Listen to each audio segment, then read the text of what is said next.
Le vent souffle sur la vallée des Dombes et s'annonce comme un bon présage en cette heureuse matinée. Donc les naissances, c'est la moyenne, c'est 1,8 cabris par chèvre. Donc une chevrette, pour la première portée, elle en fait souvent 1, des fois 2. Du coup, dès qu'ils naissent, on regarde. Là, on a une femelle, donc elle va pas rester. Une chèvre adulte, elle en fait souvent 2, des fois 3.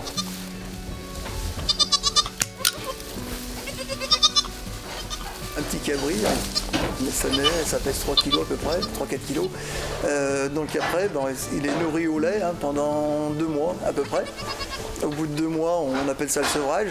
Donc le lait, on l'arrête et il se débrouille pour manger un mélange de céréales.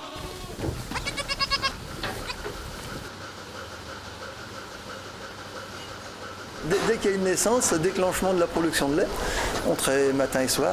Après, la particularité, c'est qu'une fois que la chèvre est saillie, donc mise en production, au bout de 3 mois, elle est ce qu'on appelle tarie.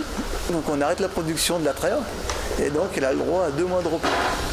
Au cours de la traite, le lait prend 2 directions. Soit il part en direction de la fromagerie, soit il part en direction du tank pour le laitier. On laisse le ferment dans le lait comme ça, fermenter toute la matinée. Et on en présure, donc on rajoute de la présure. Et on met dans un bac et on laisse pendant 24 heures, de façon à ce que le fromage y prenne.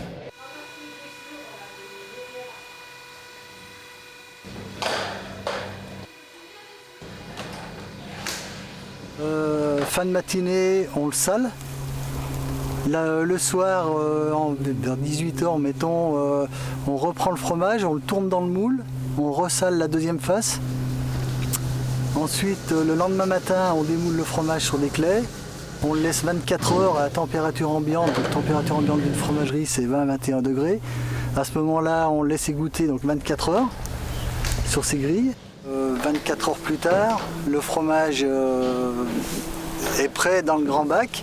Et donc là, après, on a plusieurs possibilités de fromage. Donc c'est soit du fromage faisselle pour vendre ce qu'on appelle le fromage blanc.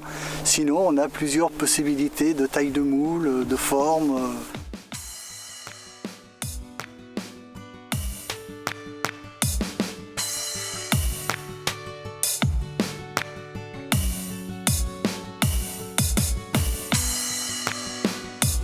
Cette passion de l'élevage se perpétue depuis maintenant 3 générations au GAEC des Clougères. Mais quelle en est son histoire ? L'exploitation familiale s'est façonnée sur 3 générations. C'est en 1921 que Pierre Chambaud décide de s'installer sur le site des Chaffangères.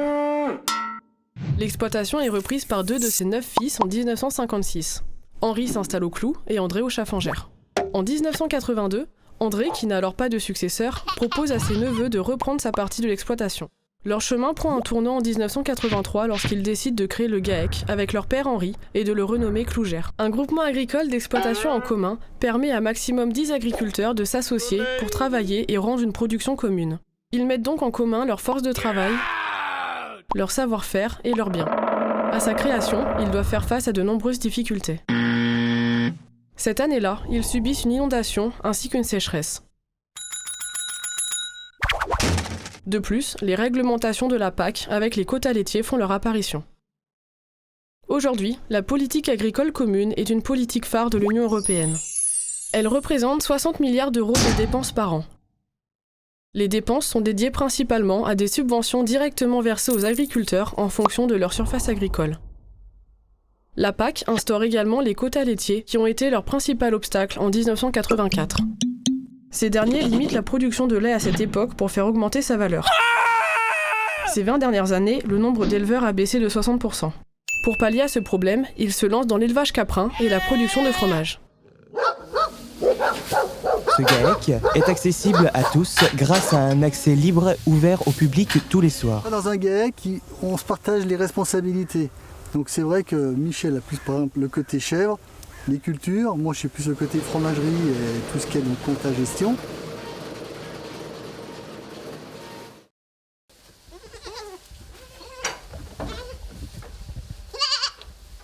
Ça marche très bien, c'est que les gens sont demandeurs de venir toucher les animaux, de les voir de près, éventuellement donner le biberon à un cabri, de passer un moment à la traite avec nous, et puis de parler de notre métier. C'est des moments intéressants.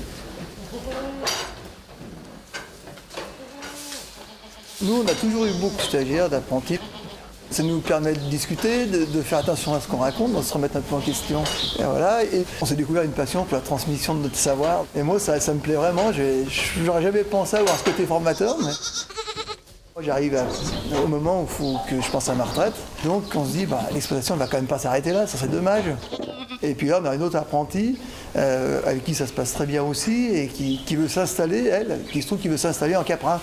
Donc on lui a proposé, si éventuellement ça l'intéressait, de prendre une partie de mes parts du GAEC et de s'installer à ma place quand je serai à la retraite. Aujourd'hui, on investit encore dans notre installation, justement dans le projet de transmettre quelque chose. Là, c'est un petit peu, je pense, une technique de transmission qui est rêvée pour un jeune. Pour perpétuer l'histoire de ce GAEC, ils tendent la main vers une génération future.